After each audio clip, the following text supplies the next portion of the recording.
I am going to say something, and I need you to hear me out. I need you, I need our listeners, I need everybody to go with me for just a moment. Let's go. Napoleon Dynamite is a little bit hot. Welcome to Please Bless This Podcast. This is the podcast where two sisters talk about all things Mormon and pop culture, and sometimes Napoleon friggin' Dynamite.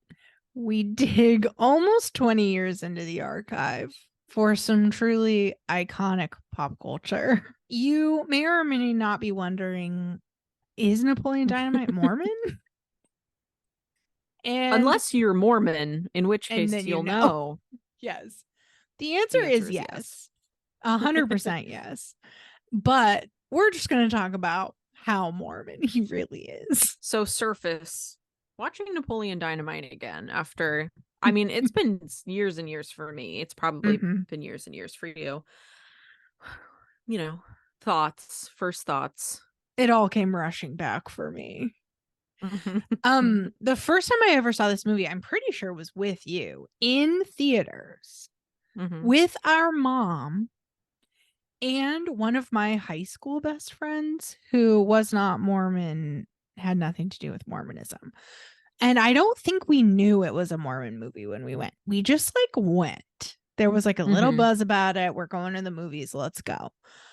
We're watching, and I think the first sign I had, besides it being set in Preston, Idaho, the first sign I had that it was Mormon was that he wears a Rick's College t-shirt at one point. Yeah. Rick's College became BYU Idaho. But then we're all watching it. We're like, what are we even watching? Like, no one knew what to do with it pretty much for the whole movie. And then we got to the dance scene. And I just remember all four of us being like, whoa, this is something. This is transcendent. I'm having like a spiritual out-of-body experience here. Yeah. It's funny you say that because even upon this rewatch, the dance scene really does something to me. It hits, man. Yeah. He can move that weird little body. He knows what he's doing. I will say, watching it again for the podcast, I watched it with my niece and nephew who are in town visiting from Canada. They were not alive when this movie came out. They had never heard of it. And I was like, children, teenagers, sit down with me and watch this absolutely batshit little movie. Yeah. And they were good sports. They were like, sure.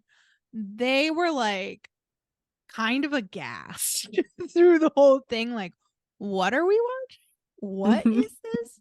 Who are these people? What century is this movie set in? Like, they had so many questions.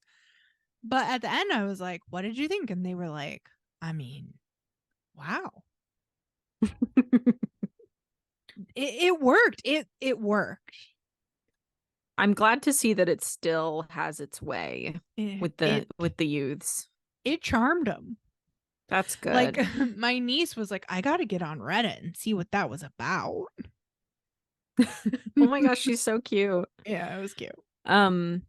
Yeah, I had a lot of fun with the rewatch. It's a lot of fun kind of like trying to decipher. Well, at first, it takes a little bit before you realize like, oh, this is supposed to be set in like 2003, 2004. Yeah. Because everything is so 80s. It's until Kip is like on a chat room. Yeah. When you're like, oh, there's a computer. He's on his dial-up internet chatting with babes all day. And I love that. I love how disorienting that is. It's so disorienting. Like, they're wearing moon boots and side ponytails, and the school dance is like nothing but 80s hits. Yeah. But yeah, then there are these elements of modern day, the time that it was filmed in, and Napoleon's student ID tells you the school year. Oh, did it really? I totally missed that. 2003 to 2004. Wow. But the fact that it's set in Preston, Idaho makes it make sense that it would feel so out of time. Yeah. Like, even so, we grew up in the Pacific Northwest, like in a large suburb, and we would travel to like central Utah, small town central Utah every summer to visit our grandparents, and it felt kind of like that. Like you were Yeah. traveling back in time. Like the songs on the radio changed, the Mm-hmm. fashion changed, the sort of trends in cuisine shifted back a Yes. little. You just felt like you'd been in a time machine. Yeah, you know that thing of when you like go to a Taco Bell and it's decorated like you're in the 90s? Yes. It's like that, except it was like everywhere, like at the Subway. You'd go in the Subway Mm-hmm. restaurant and it's like, wait, this is Yeah. decorated differently. Is this the first subway like on the planet? Have I entered the original subway? Yeah. Yes, I love No. that. I have to say, in retrospect, loved those road trips. I Mm-hmm. love what they, I don't know, the lessons I learned along the way. I was telling Luke the other day, I was like, I can tell when a TikTok is taking place in Utah. Oh We were yeah. talking about this too. If it's like a Mormon, you can tell right away. But even if it's just like in Utah or Idaho, I can Mm-hmm. tell You can feel it. within, I can smell it. I can feel it in my bones. And Napoleon Dynamite captures that feeling Yeah, perfectly. No, exactly. I mean, yeah, when we were going on those summer road trips as kids, we would get to the town our grandparents lived in, and we would almost immediately go to the local candy store and get a bag of penny candy. This was in 2000. Yeah. This was not 1965. Like it was Mhm. a different time. And even still, I kind of feel that way sometimes when I go to Utah. I wouldn't say that about like going to Salt Lake or whatever. But if you get out far enough afield in Mhm. like Utah, Idaho, it carries this sort of like retro-ness. The pace of life is different. I feel like there's a lot of like going for walks after dark Mm, the that crickets are happen. chirping. These things just aren't happening in my day to day. But I No. go to Utah and suddenly I'm taken back half a century. Suddenly I'm sitting on a bench. Yeah. That's the whole thing. You know what I mean? I'm sitting on a bench. I'm sitting on a And the bench in front of world is a happening around historic me. building There's some kind of that used to plaque. be a jail. The building used to be a jail. It Yes. always used to be a jail. Mm-hmm, Number one. mm-hmm. And there's Yeah. some old man in the distance shooting a cow in the head. Yeah. Yeah. And the air smells different and the rain feels different. Oh, the rain Mm. in these places. Oh my Ooh. gosh. Have you been to rural Idaho or rural Utah in a rainstorm? Get out of town. Yeah, you've never seen so much lightning in your life. Number Oh my one. gosh. You didn't know You've that much never lightning smelled could wet exist. hay? Because Please. you know who smelled wet hay? Napoleon Dynamite. Mm-hmm. He just True. lives a wet hay kind of I life. think he might smell like wet hay. I suspect. So a tiny bit of background about this movie. It came out in 2004. It was the sort of origins of it are that John Heder, who played Napoleon Dynamite, and Jared Hess, who wrote and directed it, were film students together at BYU. And they came up with this like short film that had the character Napoleon Dynamite basically in it, shopped it around. One thing I read was that it did well at like a small short film festival. And so they were shopping it around and getting investors. And one casting agent was like, I don't think this John Heder guy should play the main character because nobody knows him. I think Jake Gyllenhaal should play Napoleon Dynamite. Oh. Can you imagine? Jake No. Gyllenhaal does not know what it smells like when it rains in No. rural Idaho. No. He has no clue. No. Oh my gosh. Yeah. Anyway, I thought that was fascinating. I was like, what a flop that would have been. You think Jake Oof. Gyllenhaal can shake his hips like that? Never. Absolutely not. Yeah, so comes out in 2004 is like this runaway hit. Mm-hmm. The budget was super super small, but they grossed like 48 million dollars in the box office. That's so sick. And like I said, we went and saw it in theaters not even knowing it's sort of how its origins were tied to our cultural upbringing at all. It was just like a movie people were talking about. Yeah. But then as it got bigger and bigger, I went back to BYU that fall and it was everywhere at BYU. I went to so many like campus events with the cast of Napoleon Dynamite. I can't even tell you how many. I just Of course you did. every single time there was one, I was there and it was like it's the old man who shoots the cow and the actors who played LaFonda and they're doing a Q&A and I was like, I have questions, I want answers, I will be BYU was That's going adorable. crazy for this movie that year. I believe it. Mormons were insufferable about Napoleon Dynamite. Yes. As soon as it like took off, it was like, oh my gosh, we have to claim this movie. I Yeah. was actually thinking about that because so I, went to BYU and I was an English major and fancied myself a kind of person who might one day create art of some kind. And there's this sort of famous quote, let me pull it up, from a Mormon leader, Orson F. Whitney, who was, I believe, a general authority. Yeah, he was definitely a general authority way, way, way back in Mormon days. And Okay. he sort of famously talks about Mormon art and the potential of Mormon artists. And he says, we shall yet have Miltons and Shakespeare's of our own. And I remember like being taught about that quote as an English major at BYU, that this was this sort of the legacy we were all destined to inherit, right? We were going to be these great Mormon artists.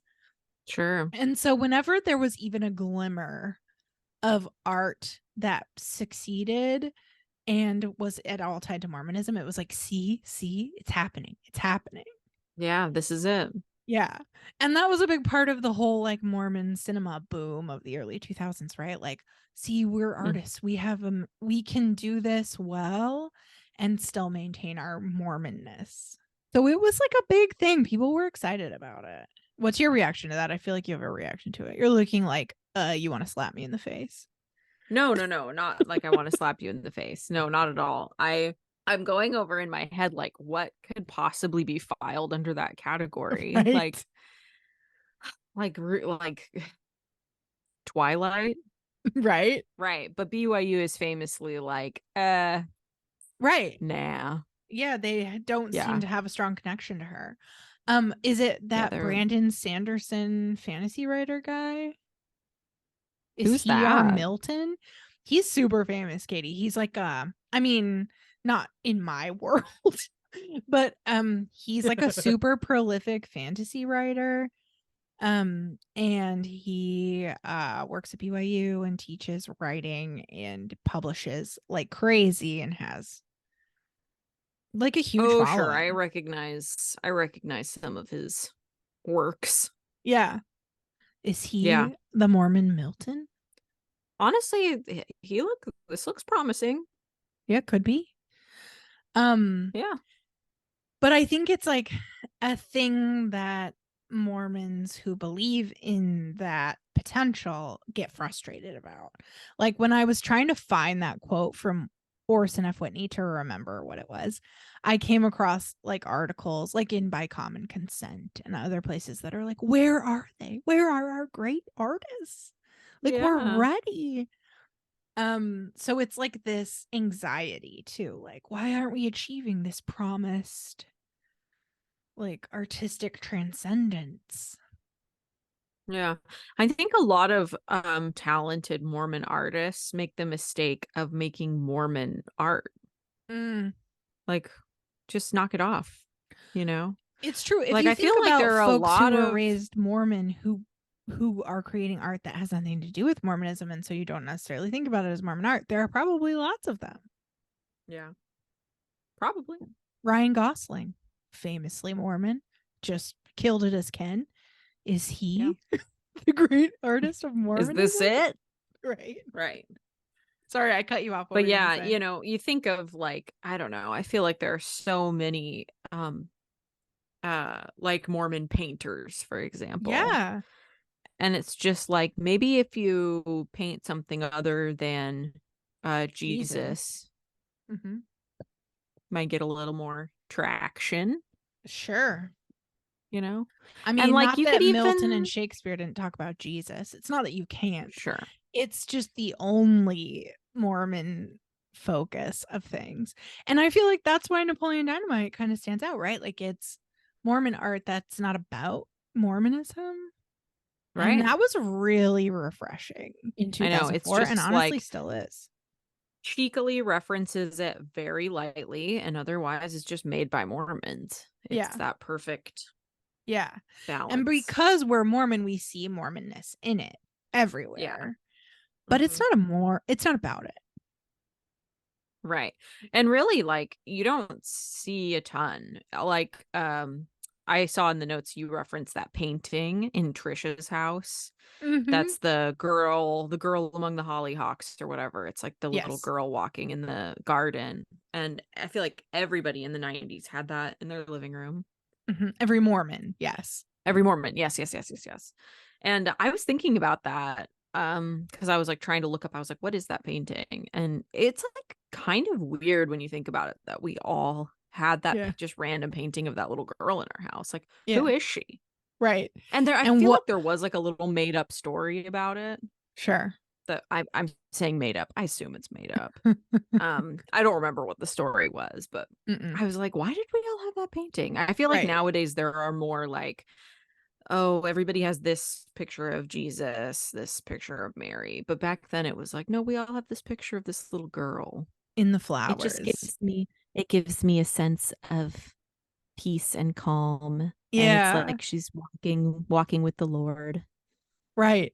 or Or it's something. like that primary song, like whenever I hear the song Mm. of a bird, right? Like, Or walk by um, a lilac tree. yes. That's what that makes Mm, me think of. It's like, oh, we're just honoring how beautiful the world is, and that's honoring God. yeah. Yeah. But anyway, I don't know what made me think of that song or how we got on that tangent, but Mormon art. Whoa. Yeah. I know. I feel like we should make a video episode about Mormon art. Mm-hmm. Yes. Look at some of the truly iconic. I mean, I think about like the Arnold Freiberg paintings of like Uh-huh. Nephi, where he's super ripped, super Yeah. jacked, Those or are like sick. Jesus is like so white. Ooh, yeah. He's so borderline Aryan. They're like, Yes. we want to make him blonde, but we're not going to make him blonde. But we want to, and you can Right. tell. Or like Greg Olson, where again, Jesus is super white. I saw Greg Olson paintings on my mission a lot in homes of people who were not Mormon. And in fact, people who like hated us, they'd be like, don't knock on my door. But we'd be like, but you have Mormon art in your house. And they'd be like, I worship Jesus, Mm. not whatever you people are selling. And I'm like, that's ours. That's our boy right there. That's our Yeah. white Jesus. Anyway, Napoleon Dynamite. Let's get back at it. Yeah, runaway success. I wanted to say too, when talking about it being like a huge movement, at BYU the year it came out. I was an RA that year, and the residence halls had a competition where we painted the windows on the front of the hall, and my hall decided to paint "Vote for Pedro" on our windows, and we won the Oh, contest wow. because our choice was so timely. And that's my Napoleon Dynamite story. I hope you loved it. I did love it. I have a similar one. I was getting my first middle school sweatshirt. I don't know Mm-hmm. if you ever had the pleasure. You know, you get the sweatshirt and it's like, oh, I can get my name put on the back of it. But with Napoleon Dynamite having just come out, I wanted Vote for Pedro on the back of my sweatshirt. And I was just like so sure about it. I was like, Uh-huh. that's what I want. We're like filling out the paperwork. And our mom was like, don't you think you might regret that? And I remember being like, no. Why would you regret it? It's not like the stakes are that high. But anyway, no regrets, luckily. And I did put Oh, it so on the you did it. sweatshirt. Oh, Yep. Katie. I love Yep. that. My I feel evergreen, like as a middle evergreen middle schooler, you school. were like probably super cool and edgy and ahead of the game because you were like, Oof. vote for I Pedro. think I was a just total nerd, but yeah. Yep. Yep. Let's talk about the movie itself and just our experience rewatching it after all this time. I definitely feel like I was taking in a completely different movie this time. Interesting. Say more. I mean, I don't know. I think maybe because the first time I saw it, I was 12. Sure. And then I've seen it a couple times since then over the years. You know, it comes up, but it's been a Mhm. long time. And now I'm in my 30s. And so I'm looking at like I just see these actors differently. I'm seeing Uncle Rico in a different light after he was Oh, in White yeah. Lotus. Mhm. There's a darkness Oh my with gosh, the Uncle Uncle Rico. Rico character. I did experience him very differently now. Like Yeah. so tragic and so dark, so like evil. Yes, Such a he has an bad evil dude. darkness. The time machine storyline where he wants a time machine to go back, like that is very intense. That's an Yes. intense element to add that he is so like this is a man on the brink of, on the brink. Let's just Yeah. say. Oh Like yeah. he's buying He's equipment having a over the internet. mentee. Yeah. Yeah, he sure is. Um Kip, I was gonna say the character of Kip, The unsung hero of this movie. Like, please. I mean, I always was sort of a fan of Kip for sure. But watching it again, I'm like, how did this actor not get picked up after this into like a million mainstream Hollywood projects? Because his line delivery throughout the film is out of this world. Like, I've never seen anybody hit so hard as Kip Yeah, in Napoleon Dynamite. I Even like agree. the my niece and nephew afterwards, I was like, "What did you think?" They were like, "Kip." Yeah. Yeah, He's Kip. so funny. His delivery, his like the way that he just like projects his like soft spokenness, the little voice he puts on. You put in your notes the fact that he gets braces like halfway through the movie. Yes. Ah, I just like, and he's adorable. Like he's such a cute man. I don't know. I agree. I don't know how he didn't get picked up for other things. He's a He's just something star. else. Yeah. Yeah, And like especially because there are people in this movie. Like John Heder did get picked up. He was in a movie with Will Ferrell. I Like know. co-starred with Will Ferrell in Blades of Glory after this. That's wild to me. I read on Wikipedia that he was originally paid $1,000 to play Napoleon Dynamite. And then after Whoa. the movie took off, he like renegotiated that. But that's how like kind of whatever they all sort of expected this to be. Like this will be fun, but nobody's getting famous from this. Nobody's going to be co-starring with Will Ferrell after this. Yeah.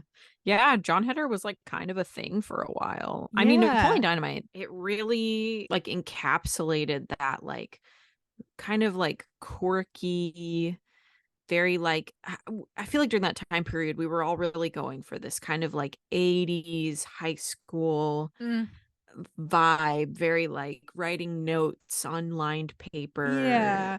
It makes me think of like Um Juno, which was years yeah. later actually. Like one might say Napoleon Dynamite was an influence.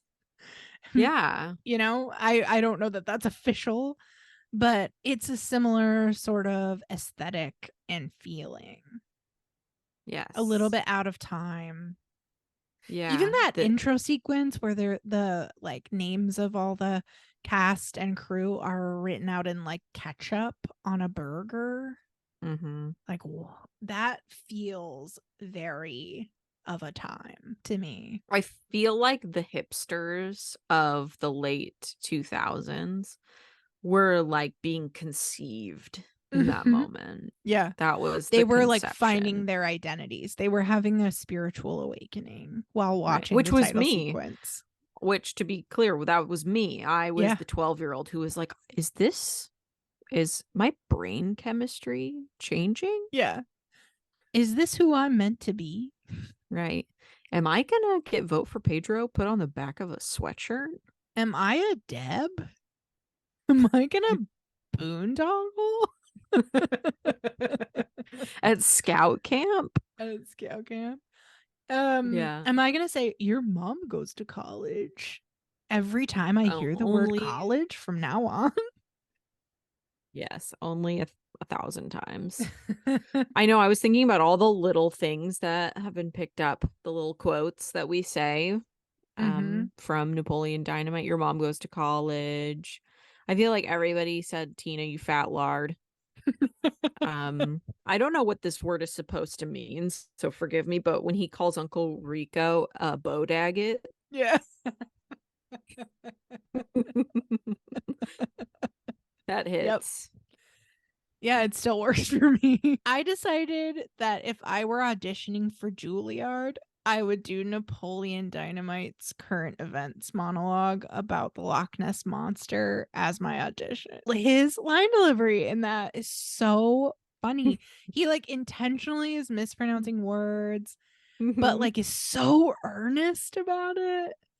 Like Yeah. Nessie, our underwater ally. Like he's just it's it's incredible. It's incredible. Yeah. And it's that's the first scene, isn't it? Isn't that Yes, the that's opening how we scene? kick it off. Yeah, that's one of the funniest scenes in the whole movie. But yeah, the way he just talks like this. And I love how he like barely opens his eyes Yeah. throughout the whole movie. However, I am going to say something and I need you to hear me out. I need you, I need our listeners, I need everybody to go with me for just a moment. Let's go. Napoleon Dynamite is a little bit hot. So I wrote in my notes, just stay with me. I see your face. I wrote in my notes, he is Adam Driver in a different dimension. Like, he is actually pretty tall and kind of ripped. And when he wears the suit to the dance, you're like, okay, there you are, Napoleon. I see you. And then when he dances, you're like, oh, okay, he can shake it. Like, John Heder has a certain something. So I'm not gonna say that he's hot. I'm not gonna That's go that fine. far. That's fine. I mean, there are people who would say Adam Driver isn't hot because he's also Yeah. super weird looking. Yeah, but they'd be wrong.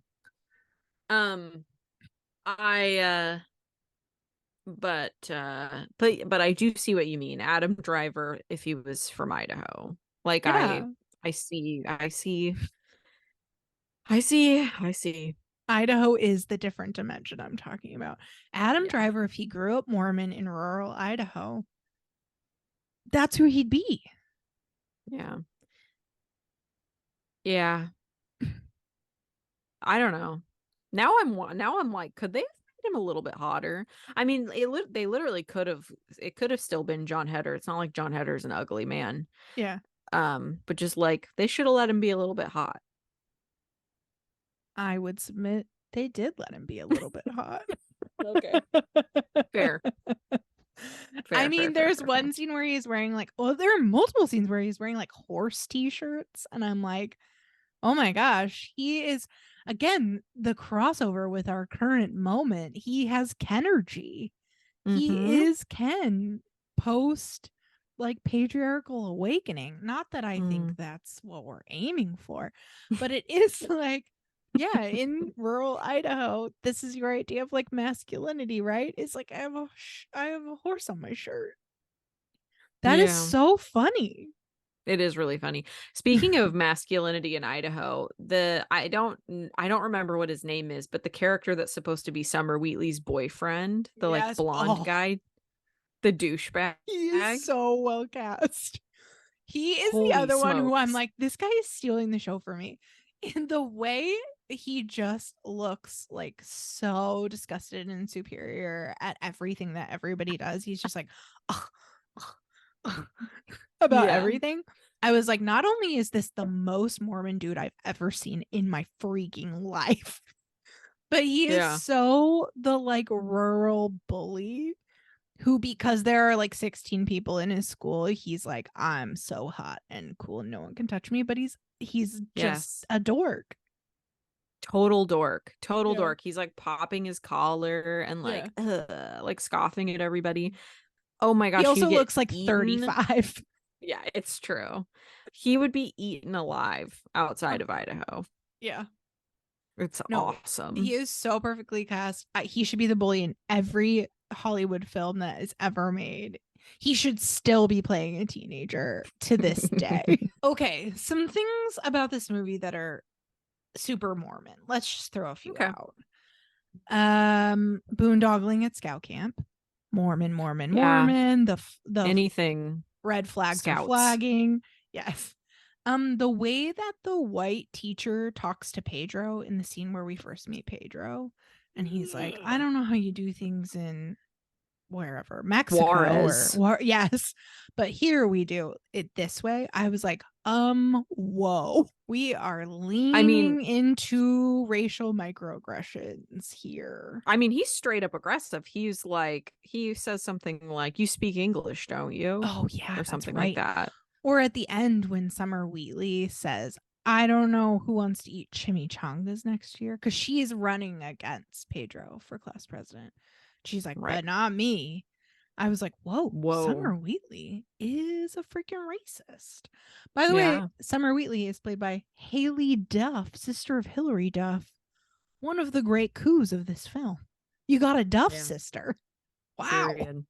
Yeah. Amazing. Other Mormon things, the Rick's College t-shirt, as we mentioned. Uncle Rico and Kip get caught up in a couple of pyramid schemes slash Yes. Oh MLMs. my God. I They're didn't put that selling together. Tupperware. They're selling like herbal breast enhancements. I mean, Ugh.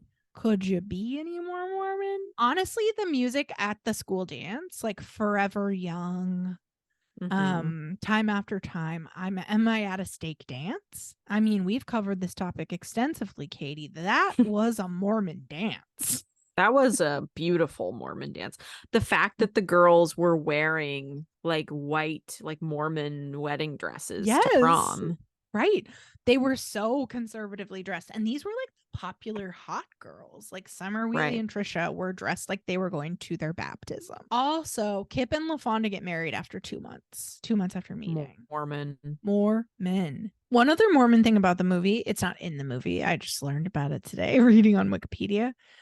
Jared Hess, who directed and wrote the movie, says he got the name Napoleon Dynamite from a man he met on the street while he was a Mormon missionary. And I love that so much. I was telling you, Katie, before we started recording, I feel like every Mormon missionary has a story about meeting someone named Napoleon Dynamite, basically.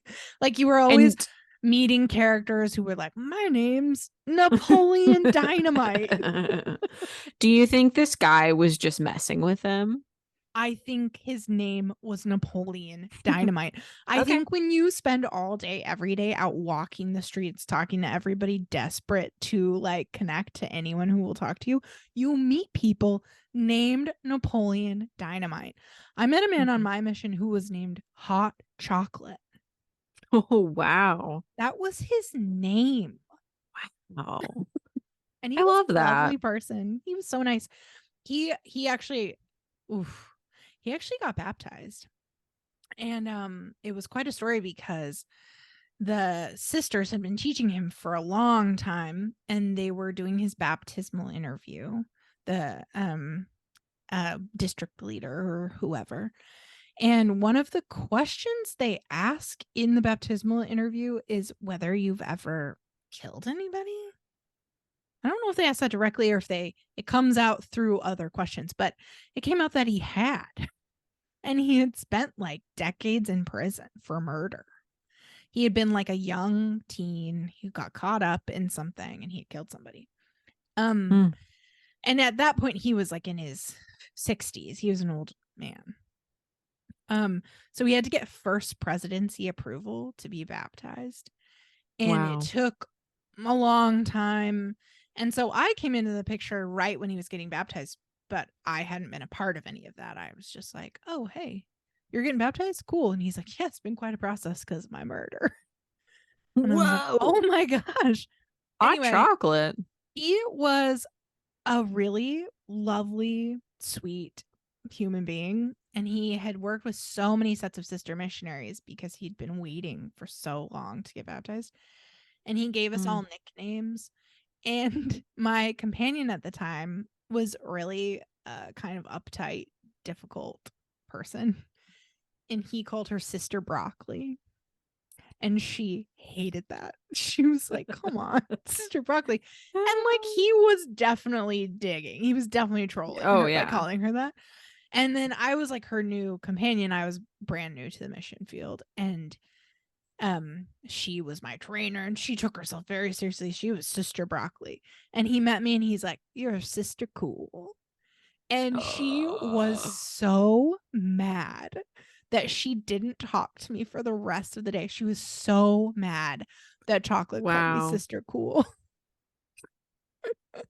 That's like, you're never gonna forget that, are you? I know. I mean, I still feel like he saw me, you know, he got Sister Cool. He had my back with Sister Broccoli because she was no fun at all. Anyway, this is what I mean. Like, him meeting someone on his mission named Napoleon Dynamite, I 100% believe it. All right. I'm with you. I feel like one thing we've touched on, but that we need to really talk about for a moment is the actor who plays Uncle Rico, John Grease. Okay. John Grease is Greg from The White Lotus. He's Jennifer Coolidge's husband. As in, these gays are trying to murder me. John Grease is the one ostensibly hiring the gays to murder her. Wow. That is Uncle Rico. That is so incredible to me. I like to think that Uncle Rico and Greg are the same person. Yeah, I can see that. That timeline is unbroken. And he was that sort of cowboy character that, you know, this British man fell in love with back in Idaho. And he was like pining for 82. He's like, in 82, I could throw a pigskin a quarter mile. If I could get a time machine back to 82, I'd take state. Yeah. And that's how they fell in love. You know, they shared that vulnerability together.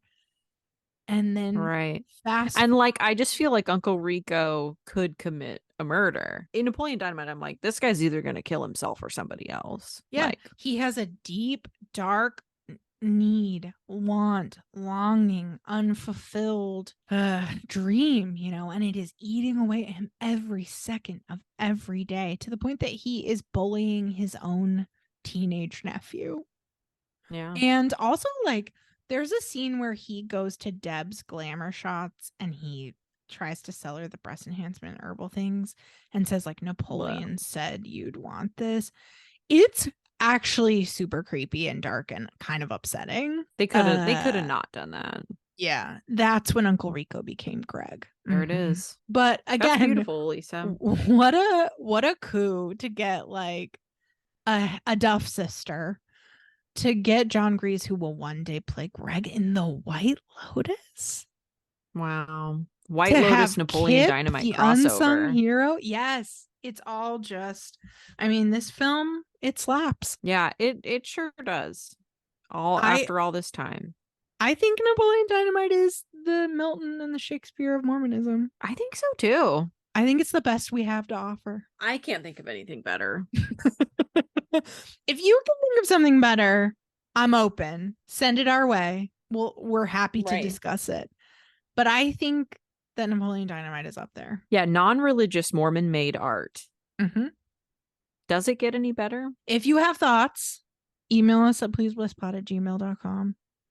Message us, Instagram, TikTok, Twitter at pleaseblesspod. We want to know. Mm-hmm. Also, we have to talk about from our last episode about magic and Mormons. We got some incredible DMs about people's like family seer stones. Yes. I'm dying. I want more. Just please don't stop sharing. Yeah, I cannot get enough. If you know somebody who knows somebody, if you're suspicious of somebody, you know, we are dying to hear about it. I'm seeing myself like in an abandoned building with a flashlight, and it's the middle of the night, and I'm digging through artifacts and family histories, and it's like, parchment paper that's crumbling in my Yes. hands, I'm trying to put the pieces together. That's like I'm the level. looking at the stone. Yeah. Yeah, like Katie said, this is our national treasure. Don't ever stop. More. In the meantime, rate and review the podcast on Spotify and Apple Podcasts, and comment on YouTube, subscribe there. Like, we're around, you guys. Find us, follow us, talk to us. We want to hear from you. Yeah, but especially if you have something nice to say. Oh my gosh, especially if you have something nice to say, or you want to share Seer Stone lore with us, hit us up. And most of all, please bless this podcast. Amen.